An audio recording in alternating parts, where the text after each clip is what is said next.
Setelah sidang PK Saka Tatal, mantan terpidana kasus Vina digelar kemarin, dugaan terkait penyebab kematian Vina dan Eki bukan karena pembunuhan terkuak.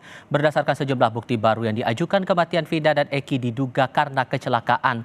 Lalu sejauh apa kuasa hukum dapat membuktikan dugaan itu dan apakah hasil sidang PK Saka Tatal itu bisa mengubah rekonstruksi penyidikan 2016 lalu tentang dugaan pembunuhan kedua korban? Kami akan bahas ini bersama kuasa hukum Ibtu Rudiana yang juga ayah Eki, Mardi Mansane, dan Farhad Abbas laku kuasa hukum Saka Tatal. Selamat sore semuanya, apa kabar?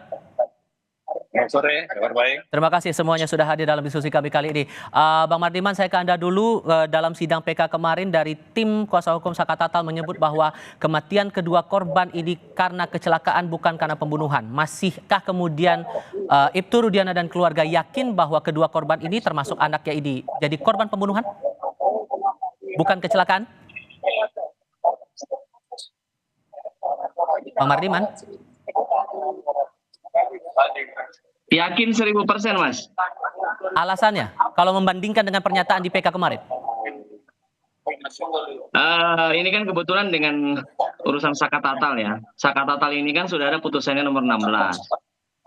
Jadi kalau dibilang tidak ada scientific investigation atau hasilnya pembanding yang lain, dalam putusan Saka Tatal jelas itu ada visum et repertum.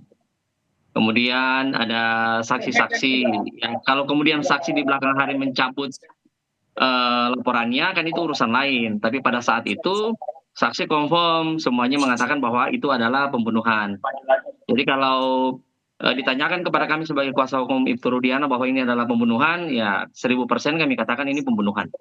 Oke, kalau kemudian di dasar dari penyampaian PK kemarin diduga karena keduanya adalah korban kecelakaan, menurut Anda masuk akal tidak?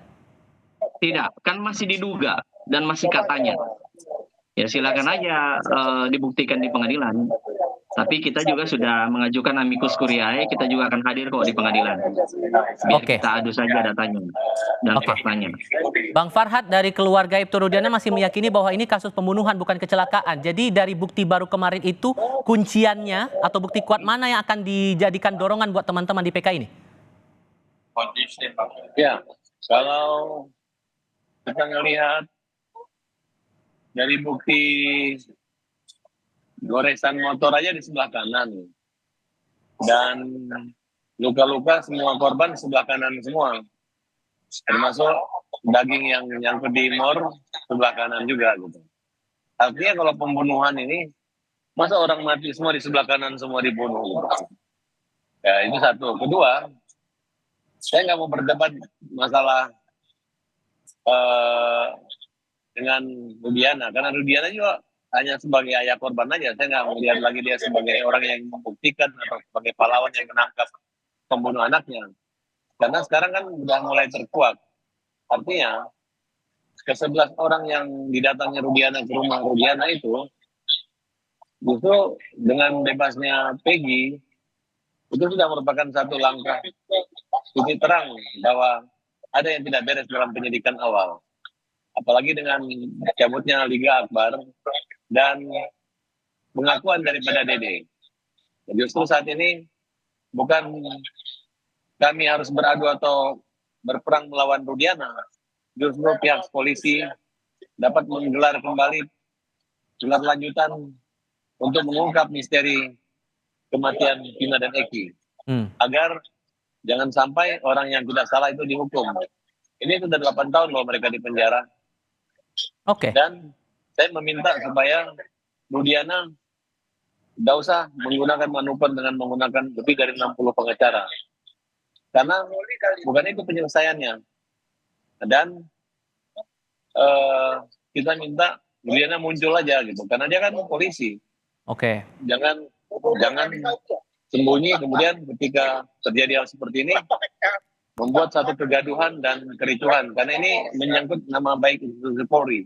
Jadi dia sebenarnya tidak kita persalahkan, tapi seandainya beliau bisa menemukan pembunuh anaknya atau minimal menyadari ternyata anaknya bukan meninggal karena pembunuhan. Hal apa yang dinantikan oleh pihak kuasa hukum Saka Tatal dengan pernyataan Rudiana kalau kemudian Anda meminta Rudiana muncul saja ke publik?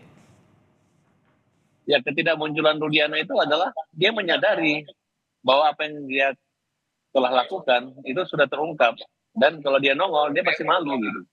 Dikirimlah orang-orang yang malu, yang tidak malu kalau berdebat, orang yang suka berteriak-teriak, orang yang suka ngamuk-ngamuk, itu yang dikirim sama Rudiana.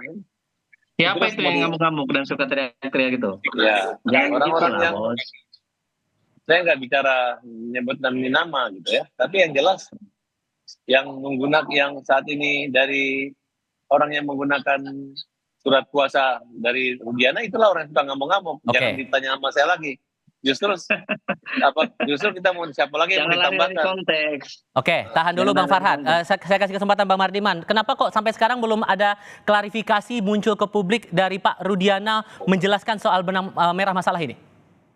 Akan muncul pada saatnya. Kemudian Pak Rudiana mau pakai 60 pengacara kayak mau pakai 100 pengacara kayak itu akan hak warga negara. Biasa aja. Jadi tidak akan ada fakta yang kita tutup-tutupi ya. Kita akan buka semuanya. Tadi kan saya sudah bilang di awal ya, bahkan di Kompas Pagi tadi saya bilang membebaskan 1000 orang bersalah lebih mulia daripada menghukum 1 orang tidak bersalah. Kami pun selalu pada anggapan bahwa belum tentu ya, kalaupun saya tetap pada pendirian bahwa ya kita sekarang jangan saling kita buka saja kebenaran yang sesungguhnya. Jadi kenapa itu Rudiana lambat muncul atau belum muncul sampai sekarang? Bagaimanapun beliau adalah seorang anggota polisi aktif yang pasti punya aturan dan rambu-rambu untuk muncul.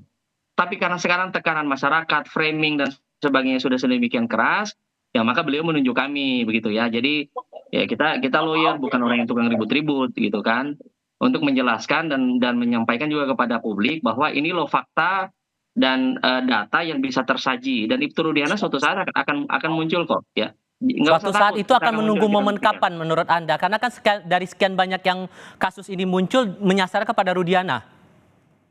1-2 hari ini kita akan mengajukan amicus curiae ke pengadilan. Jadi nggak usah diminta, kita yang mau datang memang ya, kita sudah mengajukan itu. Kita akan jelaskan kok. Oke, Bang Farhad, dalam sidang Anda juga bilang akan meminta polisi yang olah TKP jasad Vina dan Eki pertama kali untuk dihadirkan dalam sidang. Kesaksian seperti apa yang sesungguhnya dinantikan oleh tim penasihat hukum Saka Tatal agar bisa membuktikan kasus ini betul kecelakaan? Jadi gini, kalau dalam perkara begini, ya, nggak usah lagi dipersulit bahwa atau susah-susah pengacara mencari novum atau bukti baru, karena yang memiliki bukti itu ya polisi. Kecuali kejadian di rumah saya, mungkin saya punya bukti. Ini kan TKP di tengah jalan yang bisa menyentuh, menggeser mayat itu kan adalah polisi. Nah, oleh karena itu ini catatannya, kita minta kepada Kapolri untuk mempermudah akses ke sana dan memerintahkan agar penyidik laka yang awal itu datang ke pengadilan. Kemudian kita nggak takut Rudiana nggak datang, nggak ada peduli sama Rudiana itu.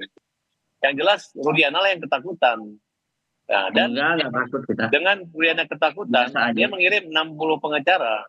Sekarang itu kan satu kegiatan Polri aja nggak membela Rudiana kok dia menunjuk 60 pengacara. Emang sehebat apa Rudiana harus menunjuk 60 pengacara? Memang nggak ada. Tidak wajar seorang anggota polisi aktif memiliki 60 atau 100. Masa Polri harus membela Rudiana? 100 pengacara. Yang logis saja, kalian ini sangat mengganggu. Saya rasa dengan adanya 60 pengacara ini membuat ketahuan lah bahwa Rudiana ini udah angkat tangan gitu. Hanya mereka-merekanya yang sudah tidak punya rasa malu lagi dan tidak mengerti bahwa masyarakat sekarang ingin keadilan dan orang yang tidak salah. Siapa yang tidak punya rasa malu? Gitu. Kalau kemudian sewaktu diminta untuk dihadirkan dalam sidang PK ini, Pak Rudiana siap atau tidak, Bang Mardiman? Pasti siap, kan tadi saya bilang nggak diminta pun kita sudah mengajukan amicus curiae, kita mau hadir gitu, kita mau jadi sahabat pengadilan. Kalau untuk sidang PK ini? Iya. Oke, ditunggu ya, kita tunggu aja. Oke, hal apa yang akan dipertegas nanti oleh Pak Rudiana dalam sidang nanti kalau kemudian betul akan dipanggil, Bang Mardiman? Yang kita pertegas bahwa semua keterangan, semua fakta yang disajikan di persidangan tahun 2016, baik putusan nomor 16-nya Saka Tatal maupun putusan nomor 4-nya teman-teman itu adalah benar adanya ya, dengan bukti-bukti kuat ya, tidak ada penyimpangan proses penyidikan dan penyelidikan ya, jadi kita akan sampaikan itu. Oke, Bang Farhad terakhir Ya. untuk Anda, kalau kemudian PK ini betul dipenuhi oleh hakim bahwa ini kasus kematian Vina dan ini Eki ini karena kecelakaan, dampak hukumnya apa nanti? Maksudnya apa? Pertanyaan maksudnya dampak hukum buat siapa? Kalau kemudian PK teman-teman ini akan dikabulkan, dampak hukumnya akan bagaimana nanti? Oh, dari sekarang pun walaupun belum ada proses hukum mengabulkan aja, udah ada dampaknya dong bagi mereka. Pertama, hukum semua penyidik-penyidik yang salah menangkap PGI. Kedua, Rudiana itu waktu menangkap orang-orang itu tidak ada surat perintah penyelidikan, tidak ada. Nah, dan banyak kita temukan surat-surat yang sifatnya rekayasa yang dibuat, diatur. Kemudian dalam kesimpulan PK kita kemarin ini pengakuan mereka akibat adanya penyiksaan. Tidak ada satu orang saksi pun yang melihat mengalami situasi tersebut dan mereka memang diarahkan sama Rudiana. Nah sekarang lawan Rudiana itu bukan kita lagi, lawan dia itu adalah Aib. Kalau Aib bisa membuat Aib si Dede, kalau Dede bisa membuktikan ya tidak menutup kemungkinan Rudiana juga akan dipenjara. Kira-kira seperti itu. Oke, Bang Farhad Abbas, terima kasih. Bang Mandiman juga terima kasih sudah hadir Ya, dalam diskusi kami kali ini. Selamat sore semuanya. Oke, selamat sore.